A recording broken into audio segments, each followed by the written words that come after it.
The maiden dance. If beauty is the moon, and grace is the river, then Obayazu had two moons, two rivers, and both could not shine in the same night. Long ago, in the kingdom of Obayazu, King Obina, young, strong, with eyes like burning coal, had not yet chosen a wife. One harmattan morning, his voice echoed across the land. Let the drums speak. Let the maidens dance. The queen of Obayazu shall be the one whose feet tell the greatest story. The village erupted in excitement. Every maiden oiled her skin, tied her finest wrapper, and prayed to the ancestors. Among them were two friends, Ada and Uju. Oh, Ada. Skin like freshly peeled kola, eyes as deep as the river's heart, a smile soft as moonlight. And Uju. Curves that swayed like the palm in the wind. And Uju. Curves that swayed like the palm in the wind, laughter that could melt the hardest heart, and a confidence that burned bright. They had grown together, their braids once tied with the same thread, their dreams woven into one, until this day.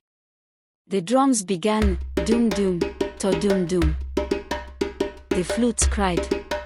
The people clapped. Uju danced fast, fierce, bold, every step a challenge.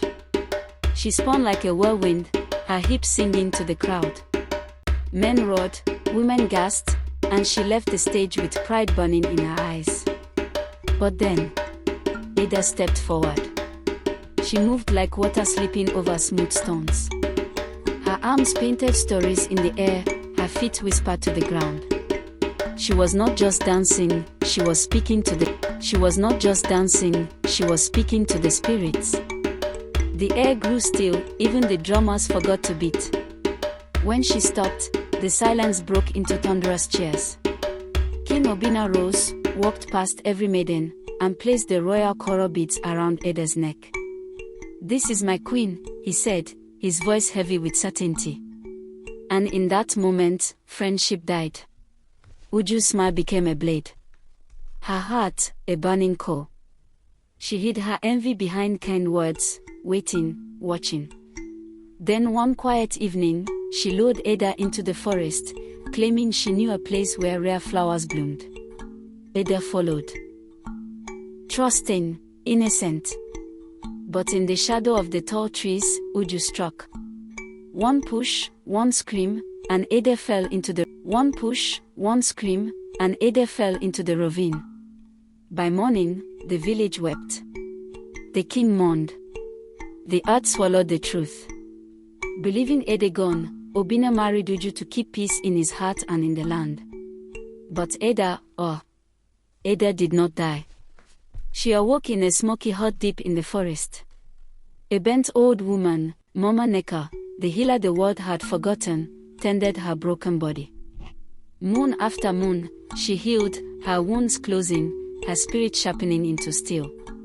Years passed. Famine struck Obayazu.